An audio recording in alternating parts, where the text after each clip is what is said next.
On the topic of mobile homes, there's definitely good money to be made, but there's also, some red flags to watch out for. Like sometimes you can get them super cheap. However, sometimes they might have a separate title when it comes to the property. So that's stuff that needs to be looked into. And remember, if the mobile home, if you're planning on moving it, they lose a lot of value every time you move them.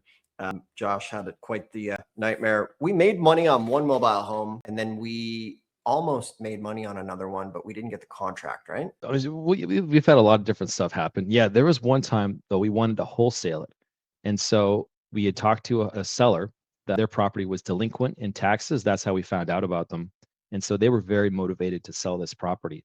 So we did lock it up under contract, and the person across the street wanted to buy it from us, and so they were willing to pay us $20,000 on top of what we had it under contract for. So we're like, yeah, this is this is awesome. Like we're about to make 20 grand and we're not going to put any money up, just the earnest money deposit. And so this is the tricky part about mobile homes is that one, it was only for the mobile home. So you got to make sure that you're getting a mobile home with land. That is how you protect yourself the most. So we had the mobile home, just the mobile home under contract. And what that means is we don't know what the pre-existing relationship is between the landowner and the person that we're dealing with.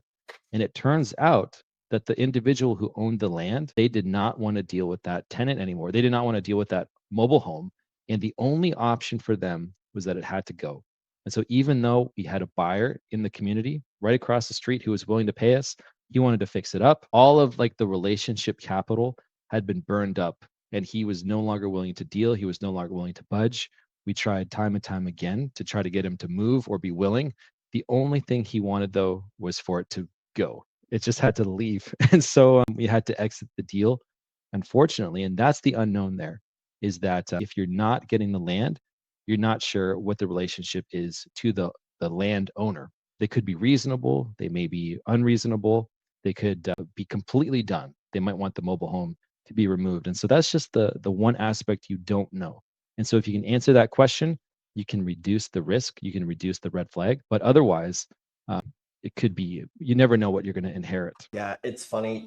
Some folks are often like, well, why would anybody let the property go to tax auction when they could just sell it? Like there's plenty of reasons. We've seen times where there's been like a husband and wife divorcing and there's been like the husband in the house and he's like, we're saying, hey, it's going to auction. Let's make a deal before it goes to auction. And then he's like, no, it's going to go to auction. I don't want her to get any penny out of this thing, From there, people pass away. Sometimes they don't have mortgages on them. Sometimes the bank doesn't redeem them. So there's tons of reasons why these things go to auction. So a lot of folks wonder that. All right, I hope you enjoyed today's video, and I have a free gift for you for watching a free mini course called The ABCs of Tax Lien and Deed Investing. This is one of the best books on tax liens, and it is totally free as my gift to you for watching in the description below. It'll walk you through tax liens from start to finish, along with the directories with all 1,500 tax lien and deed counties put here so that you don't have to go and search around the internet to find them on your own. So the other thing I have is if you already have this book and you want to do a deep dive, my team and I have found an auction with a whole bunch of properties worth 200 to 300 grand, opening bids of just 1,600 bucks. So if you want to deep dive and attend an auction with some help, you can also schedule a free call below and we can discuss helping you in this business. Regardless, thanks for watching. You can check things out in the description below and enjoy the videos. We'll see you soon.